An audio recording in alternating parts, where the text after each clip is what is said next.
kind of been saving this one, Jack. I've talked about Been a some of while. this.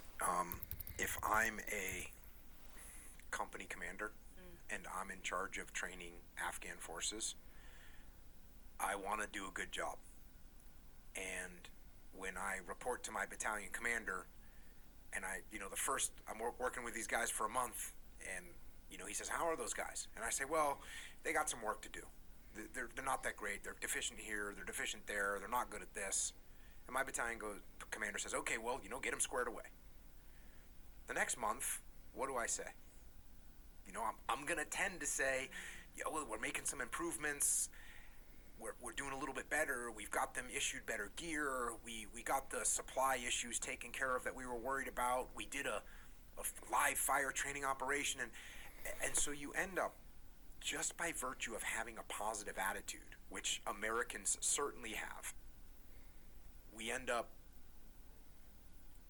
painting a better picture I mean than what this is actually with happening. all the due I respect in saw the this. world, because I at the try to think photon if I level, did this. I believe I did. I believe that I did in training Iraqi forces. it is still A. Would sometimes say,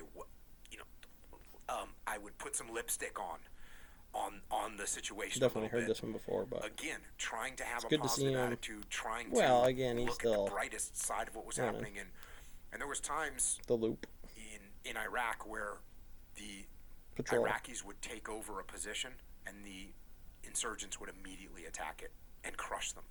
And so we got put in check a few times. I would almost say luckily, because what that caused us to do was to be very honest about the capabilities of the people we were working with. So there is actual times where the Iraqis would take over, let's say, a checkpoint. We'd say, "Yep, they're good to go." And this, when I say we, I mean coalition forces in general. The Americans that are there said, "Yes, we've been working with these Iraqis. They can handle this checkpoint." We'd step away from the checkpoint, and this happened almost immediately upon my arrival. This checkpoint got taken over by the Iraqis, and the insurgents attacked it a day later or 2 days later. They killed, Like I said, it's just American leisure, advisor right? that was This there. is the Actually, two American advisors legend. that were there overran. It was total disaster, and that happened when I first showed up. So it really put us in check in terms of, okay, we need to be very cautious about what we report up the chain of command and when they're actually ready. But at the same time, my guess is, and even when we left Iraq, I was very worried. I was very worried when America left Iraq. Yep. When coalition forces left Iraq, I thought to myself, they're not ready yet. And there's a obvious similar theme here. So almost I never fought in Iraq, in Afghanistan, but everyone that I know that worked on the ground with the Afghan forces were all not surprised. Hey, they weren't ready yet. They just weren't ready yet. And it's a huge, it's almost like when you have these elements, the U.S. support is really like the long pole in the tent, and all the other tent poles and the canvas that goes over the tent and the stakes that go on the ground. All those things are really, really important, and you can build. No those up, offense, and just you can hold make on, them Jacko. I really mean, you good, know and the guy, they right? can provide you shelter from the rain and Because shelter it from would the wind. be.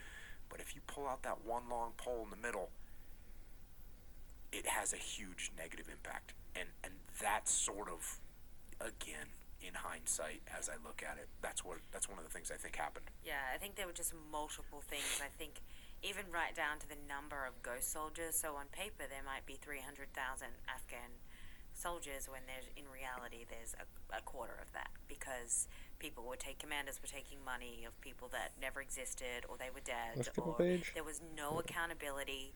I can go into corruption for days in how that really destroyed Afghanistan. And so to drill into that corruption that you just talked, let me see if I got this little piece of it right. Right. I'm a commander. I'm an Afghan commander.